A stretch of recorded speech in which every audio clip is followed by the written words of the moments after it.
Asiya incwadi kaLuke chapter 23 verse 46.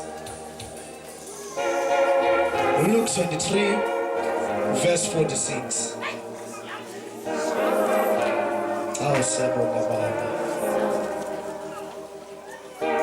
Verse 46. Watanduluka ngezwi elikhulu uYesu. Wathi bawo ndiyawunikela ezandleni zakho uMoya wami. Uthe akuba eshilo waphuma umphefumulo. Haleluya. Ndibona into eyodwa kuYesu. Ukuthi uYesu into mayithethile akayijiki. Mayithethile uthethile. Akaphinde ajike athi no. uYesu nguyes. Nakabonga uYesu. Siyambona uYesu kwenzeka zonke izinto empilweni yakhe. Uwathetha amazwi ukuthi noma zenzekile izinto, noma sendimele ndimabokoboko, kodwa imve ethetha amazwi izwi lokuqala alikhuphayo uthi bawo baxolele. If kwakundimi ndalingeke. Nakabonga uJesu ngoba uYesu wayesazi ukuthi intoni ayizele emhlabeni. Ndibona uYesu indlela anothando ngayo emntwini. Ngamanye amazwi ukhombisa uthando lokumthanda umuntu.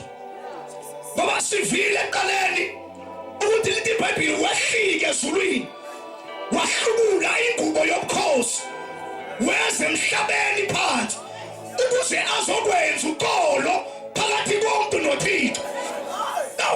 Sibona uYesu into abeyithathile futhi akayijikeli. Uthi noma ngimabokoboko kodwa okusalayo ngiyaphambile.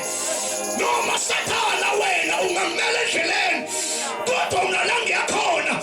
Ngizofika eGolgotha futhi ngizodlula eGolgotha ngoba ngiyaba nomdala wey'nsuku owayekhona eqaleni umhlaba ungekabikho ingakalapha. UYesu uyawathetha amazwi uthi kwenzekile konke kodwa sela izwi lokugcina uthi Baba ngiyawunikela esandleni zakho umphefumulo wami. Okay bazalwane, egqiba kusho umntakaNcebe ethi kugqityiwe. Masibheka bazalwane, elizwi lithi kugqityiwe lilizwi le-6. Ngoku uzosho izwi lika number 7. Masikhumbula kahle bazalwane, uThixo umedala wadala kodwa ngosuku lwe-6 wagqibelisa ukudala ngoba wayefuna ukuphumula ngosuku lwe-7. Usizwe uYesu apha uthetha izwi lika number 7. Okay, sikhona bazalwane. Mayathi ugqityiwe shukuthi ngamanye amazwi uthi abengizele emhlabeni kuphelile. Unumber 6 abengizele emhlabeni kuphelile kugqityiwe. Kodwa simva ngoku ekhupha unumber 7. Futhi uyabona masephuma unumber 7 kunezinto ezonakalayo embusweni kaSathane. Ngoba unumber 7 uyathetha uphelela kukaThixo ukuthi ngamanye amazwi uThixo uphelele.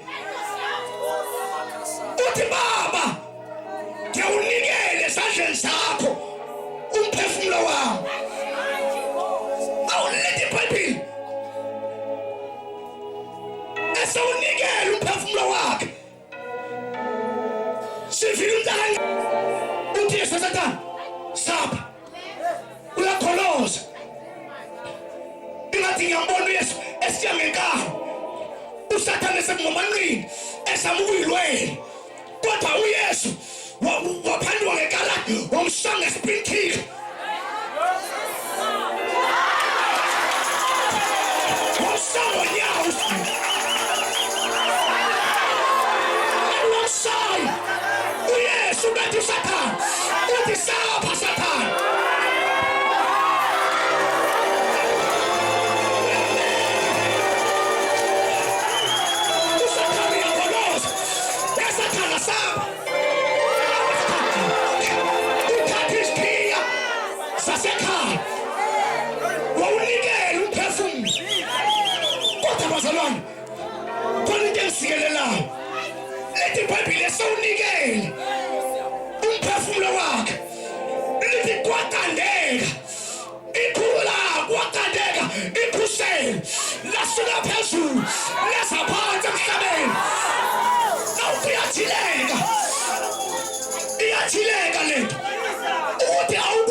kaThixo.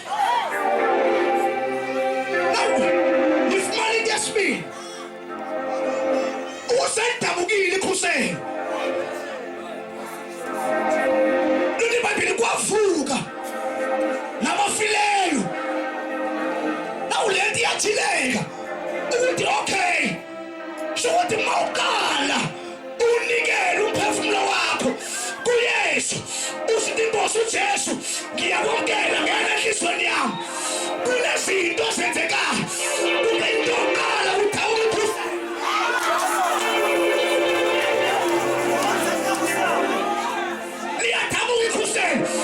ukwazi ukusiyela kuThixo.